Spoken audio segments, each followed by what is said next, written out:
You know, when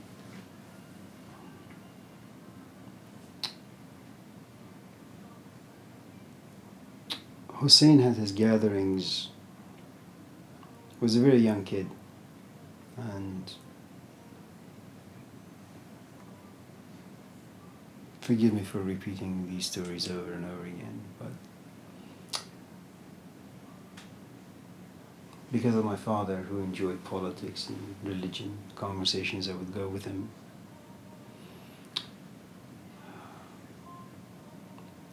There was this cultural respect that anyone who's older than you don't interrupt them. You sit properly. If they offer you tea, you take. If they don't offer you, you don't say anything.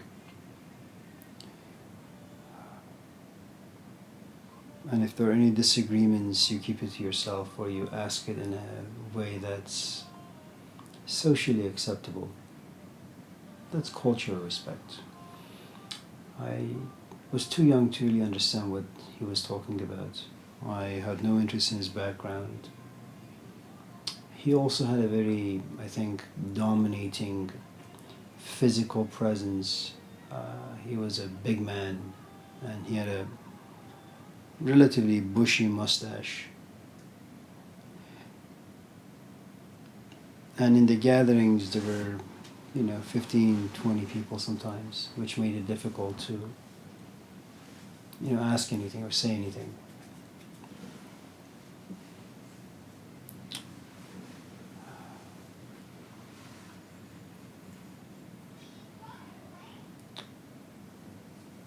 But I respected him, and I respected the environment he had created.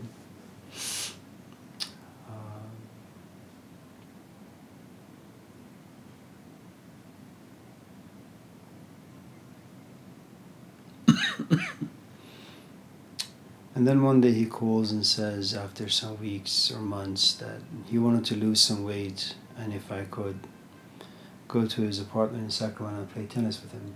I said, sure, I don't mind. He was an awful player, but out of respect, the fact that I would go to his house, twice a week with my father, perhaps, that he would give us tea and tolerate us for a few hours, I just felt I owed him, and I liked him. Not because I understood what he was saying, I just liked him. He was a nice guy, and it was a small Persian community.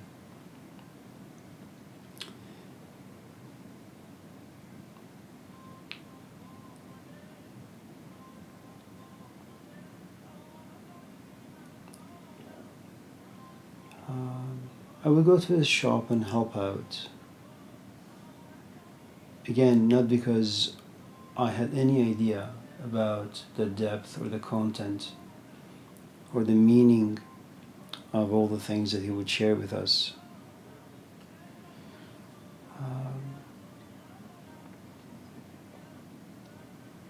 I'm not really quite sure how that came about. All I know is that one day, as we were washing this Honda, it was white, about like 9:30, 10 in the morning. This was after the evening that we had spent the night with Hussein for maybe 5 or 6 hours. I turned to my father and just said, I think Hussein is right about almost everything that he's talking about. And my father just nodded. He said, yeah.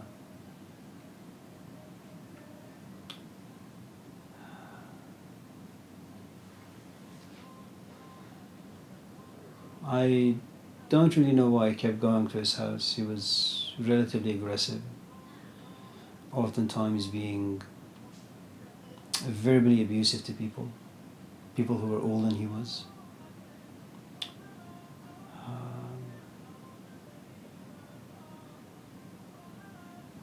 Like he would just literally tell them that they were wrong and stupid. You know?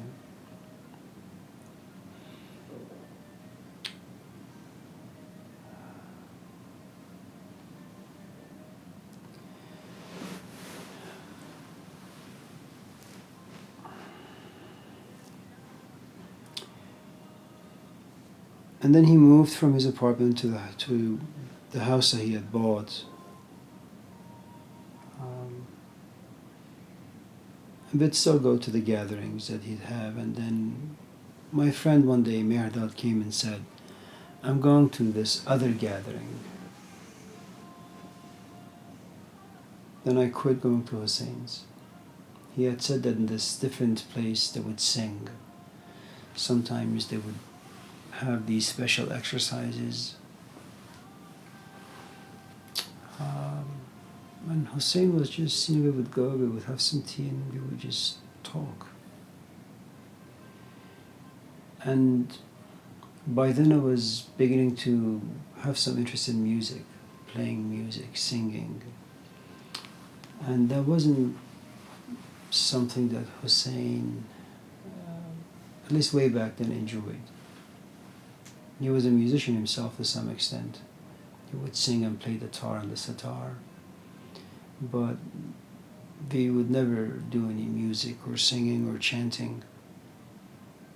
And so when Mehrdad told me that there is this other place where people do such things, I just became interested. And I went there,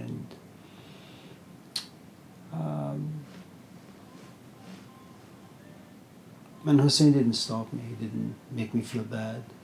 We just said, you want to go? Go give it a shot. And there is this, I think, just cultural humility that no one is going to tell you that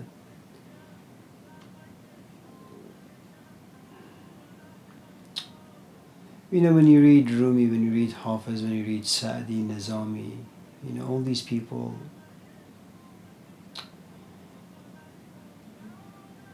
they always sometimes refer to themselves as people who are foolish and ignorant, and no one should ever listen to them, and they're nobodies, really.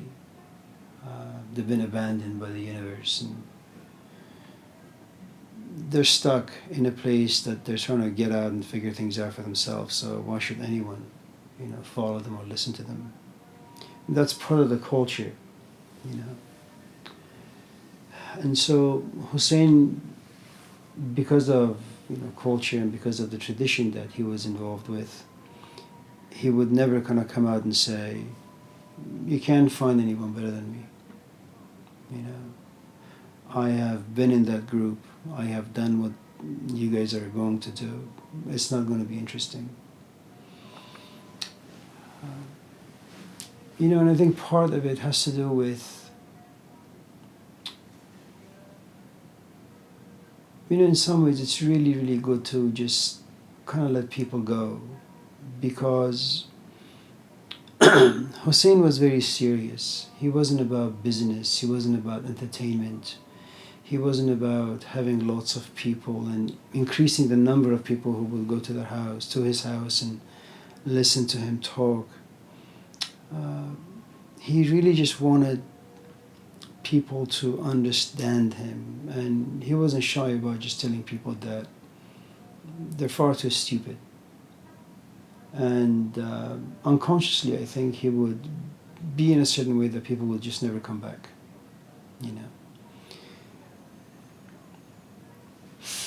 So he was very, very, very honest in that sense.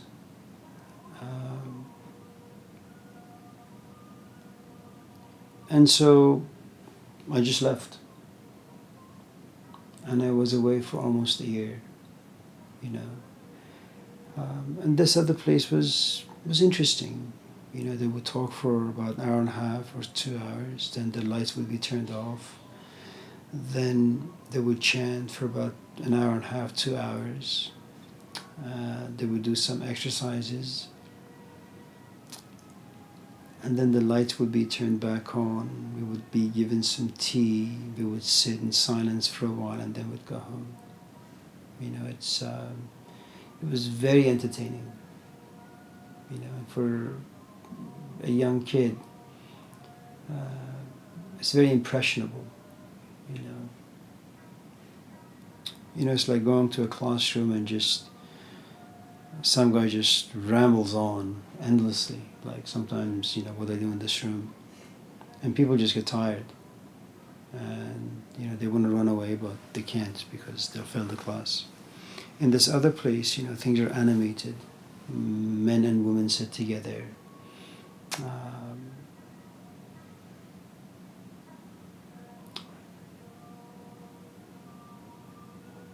And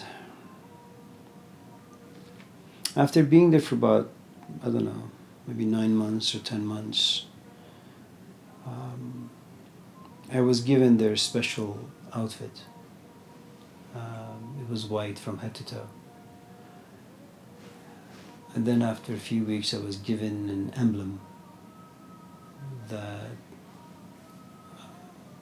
had connections to their group, to also the group that was in Iran.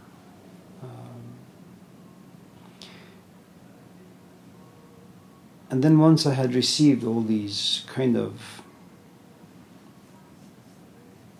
gifts from this group, I went to Hussein's shop to get some, I don't know, ice cream or something. And he asked me some questions. I've forgotten now what questions he asked. I don't really even think I understood the questions. All I know is that I went to a shop to get some ice cream and just something happened to me. I don't know what it was. Maybe it was because I had missed him. I had missed going to his house. Maybe I was tired of the kind of zooish environment that this place had. And people were somewhat pompous, and I had felt a little uneasy. So the following Tuesday, when I had left Hussein on Sunday, went to this gathering on Tuesday, and after the talking and the chanting, the lights turned on, we had some tea, and I raised my hand and I asked a question. And the guy who was in charge was Mr. Zaz. He said, "You're Sabzavari." I said, "I am." He says, "You have been given the garment." "I have." "And the emblem?" "Yes." "And you also shared with the elders that you had like some dreams?" "Yes." "And your name was told to the Grand Sheikh of this organization?" I said, "Okay." He says, "You should not be asking these questions. These are like for novice students." I said, "Well, it's my question." And he kind of, I think, tried very cleverly to say something that would sound relatively, in response to my question, a good answer, but I didn't feel anything about the answer. So that night, when I went home about 11 or 12 at night, I called Hussein. He said, "I think I want to come and talk to you, like tomorrow." He says, "Yeah, come." Again, remember, I didn't know why I was calling him or why I was going there. I had no knowledge of who he was, what he was talking about. It was rather intuitive. And there is nothing wrong with kind of liking or respecting someone intuitively. The only thing is you don't really understand who and what they are and what they stand for. And intuition is not enough if you're working with someone like Hussein, who really, really kind of cares for the things that he was kind of researching and talking about and thinking about. Because he loved the tradition. And he didn't want anyone to just disrespect it by kind of foolishly nodding but not understanding,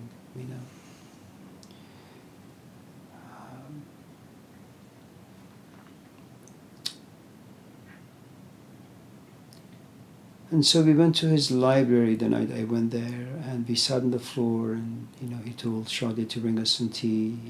It was about 7:38 after he had closed shop.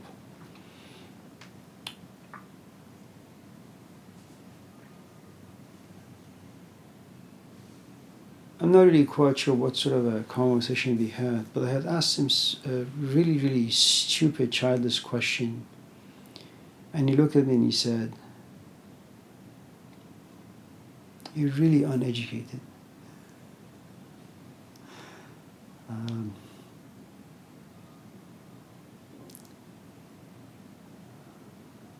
said, "Okay." I mean, I didn't really say anything. I just kind of, felt bad about how, I suppose, stupid I was.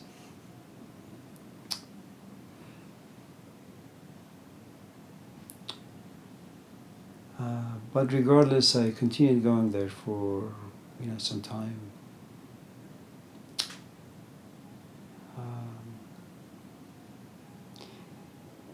And then after a while, I realized that some of the things that he was saying was really, really interesting and important. I would, that would resonate. And so I started taking notes.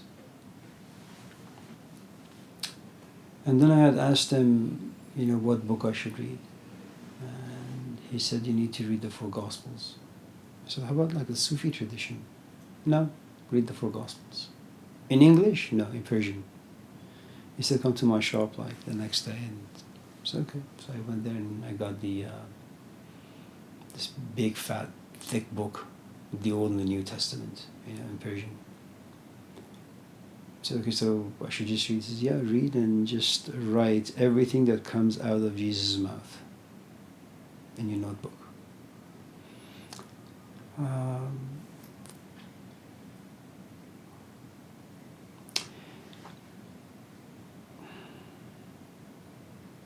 I said, "Okay." So I still have the notebook somewhere in the shed.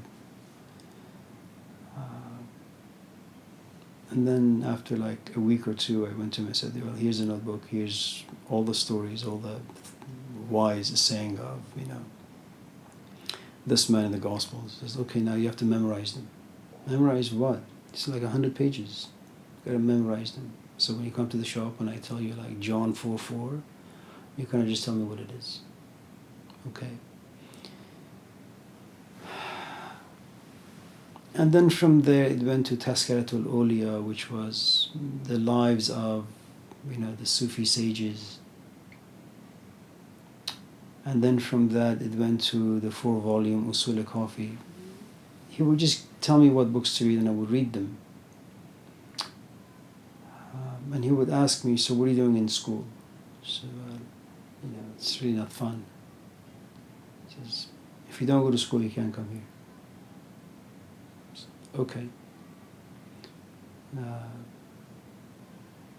After like going to school for a semester, I call him one night after my class and I say, "Well, I'm going to do electronics, English, and philosophy." He says, "I don't really care what you do. You just need to have a degree." I said, "Okay." I was a complete failure in English, more of a failure in, electronics. I was completely useless in philosophy, but I had to get a degree because he said so and I needed to do it.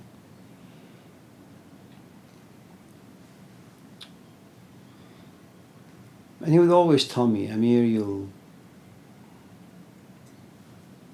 be useless. You are useless and you'll forever be useless." I said, "Well, thank you, Hussein.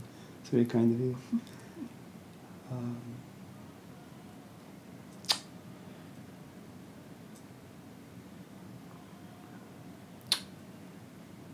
And then there came a point where, we would go to his house and I would have my question ready and I would ask him.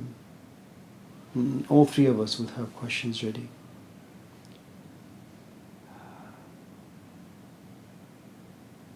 And your questions, they slowly change. First, these are questions you get from the books.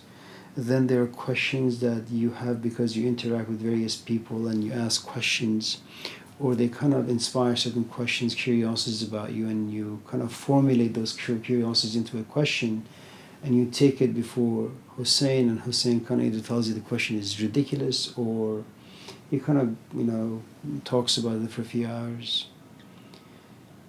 And then there comes a point where you're not really talking to anybody, you're not really reading any books, and if you are, once in a while, but there are all these emotions inside you, and you have no idea why they're there, and you have no idea why they have created such conflict, and why they've made you into a recluse, and why you're so miserable and depressed and angry. And so out of those sort of emotions, questions begin to bubble up, and then you take very, very personal, very intimate questions to Hussein.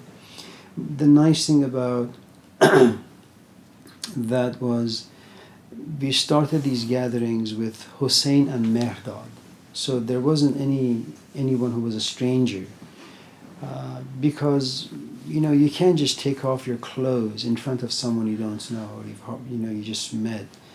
And these questions, because they were like, you were kind of exposing yourself, emotionally you were completely naked. And you didn't mind because Mehrdad wasn't, you didn't mind because Hussein was there, because they too were in the same position,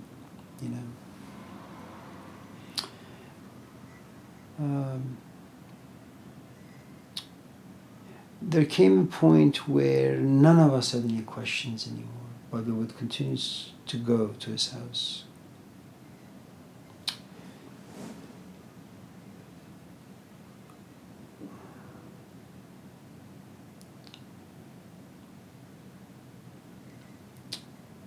Then we stopped going to the gatherings.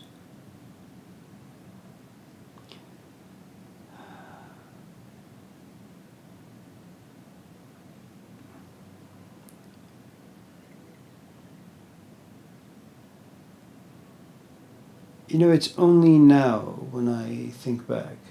And when we stopped going to gatherings, every one of us, Mehrdad had gotten married with 3, 4, 5, 10 kids, and he had a job, at the state. Hussein was married, he had a daughter, and he was working for Pakbel. And I was just going to school. I was a complete loser and a failure, and that has continued to this day. And we had all kind of branched out.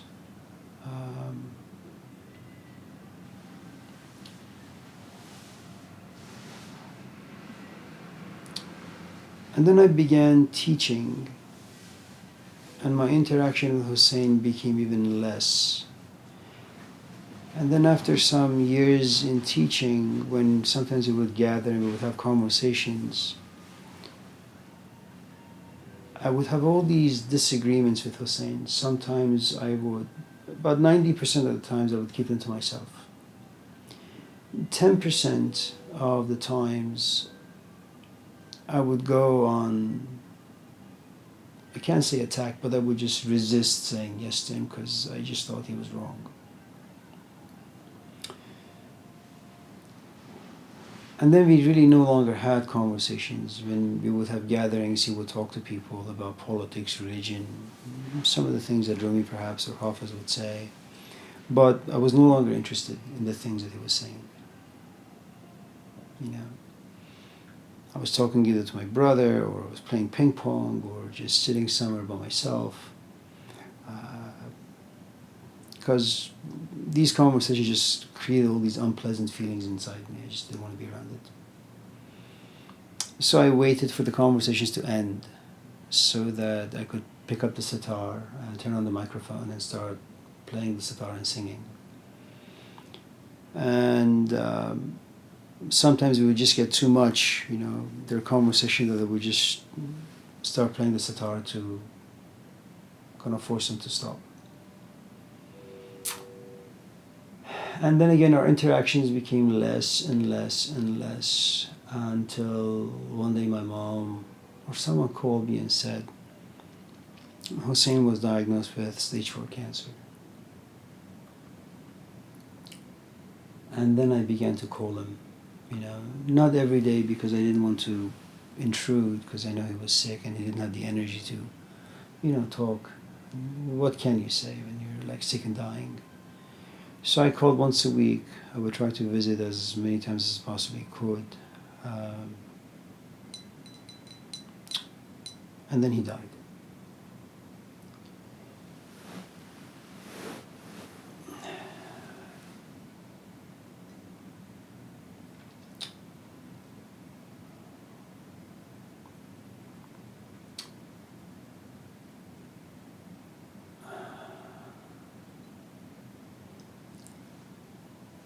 I think it's only been in the past maybe 2 years that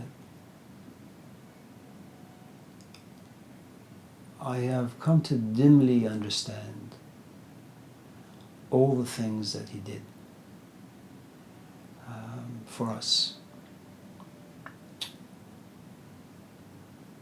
And I don't think it was intentional. In other words, I think he had this fire in the belly, Hussein did. And he wanted to just have an audience to talk about this stuff, but not an audience who would disagree with him or create a lot of conflicts and friction in his gatherings.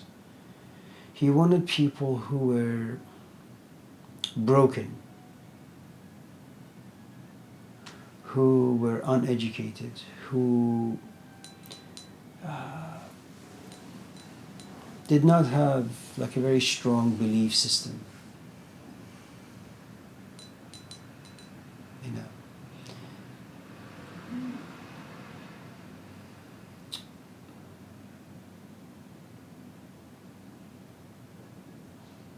And I think usually people just gravitate towards one another, okay?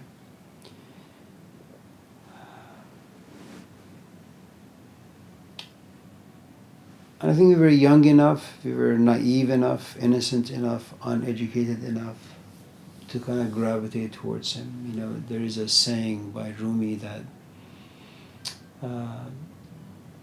those who have faith, or the faithful, are mirrors to one another. So there were parts of me that Hussein saw himself in. There were parts of Hussein that I saw myself in, and you know, this relationship continued for like 30, 40 years.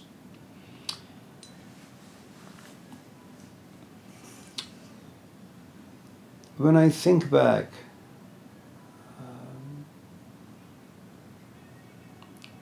the 10 years of intense, those 10 years that we spent with him, and then the friendship that continued as, you know, a community of Persians, the musics, the dinners, the singings, once in a while conversations. When I had a difficult time at Folsom Lake College, he kind of counseled me a little bit. And all the experiences in between, you know.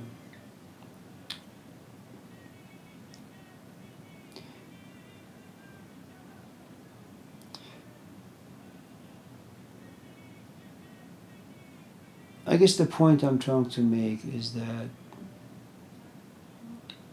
only now am I able to dimly have the capacity to respect Hussein and what he stood for and the ways he changed us. I can't speak for Mirdad Hussein, or at least I can say the ways he changed me. He didn't change my temperament. That would be impossible. He didn't change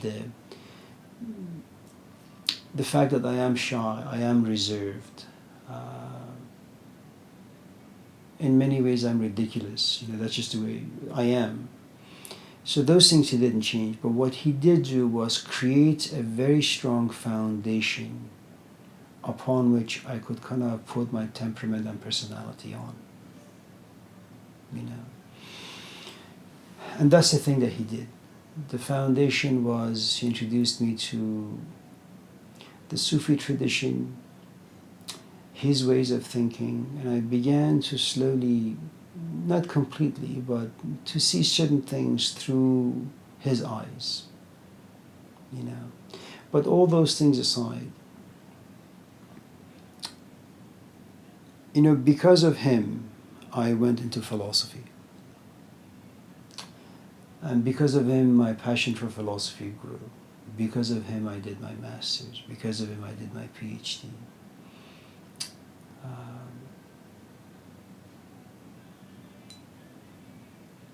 In some ways, I could say that because of him, I, you know, got married.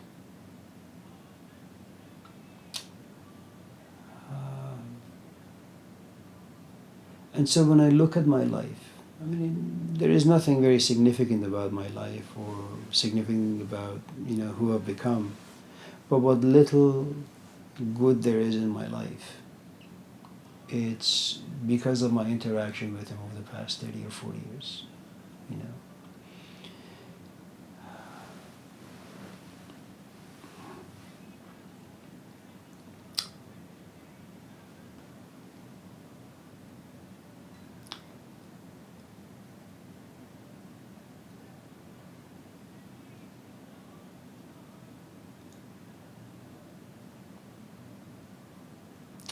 I think now I didn't have the vocabulary, you know, for 3 or so decades, but I suppose I could say that I respected him because I really liked him, you know. I could even say to some extent I loved him. And it was a sort of love that had a good amount of fear in it. I didn't want to disappoint him. And you know, it's a sort of kind of feelings that anybody has who loves anyone. I mean, I remember sitting in gatherings, we would be talking, and he would constantly look at, like, you know, Hussein. So, well, why can't he look at me? You know, I mean, is there something wrong with the way I look? Am I not, like, in the right feeling or emotional environment? Am I too unworthy for a gaze from him? So all the sort of negative emotions that perhaps someone feels about the person that they love, you know, we had, all three of us had for Hussein. What he thought of us was of great importance, you know.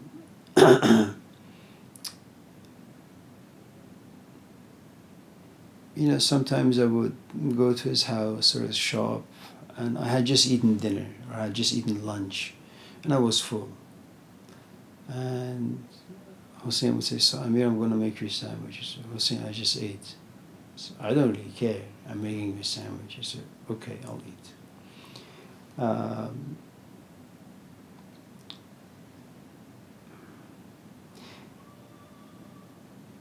You know, I didn't know what it was. I just knew that there is something about him that I wanted to be around. And that created the intimacy. You could call it love, you could call it respect, you could call it fear. You know, I don't really know much about those things. All I know is that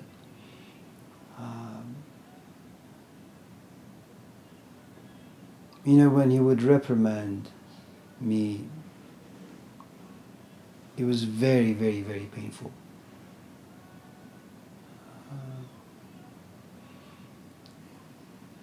You know, and you won't allow anyone to change you if you don't love or respect them. You don't take advice from anybody and apply that advice to your life if you don't love and respect them. You know, and in some ways, I think that's the reason why therapy doesn't work. In many ways, I mean, it has some benefits, but you know, you really have to kind of respect the people you're working with, and you have to love them, and that love also has a very strong component of fear, that should you do anything wrong, should you disobey, it's kind of all the stuff that you hear about cults, you know, because they function very much the same way. You know, you don't even have to kind of take it that far. Any two people who are in love, one person loves more, one person loves less, and the person who loves more is always fearful of, you know, their companion just leaving, you know, being upset with them. So they will always go an extra mile to make sure that the companion is pleased.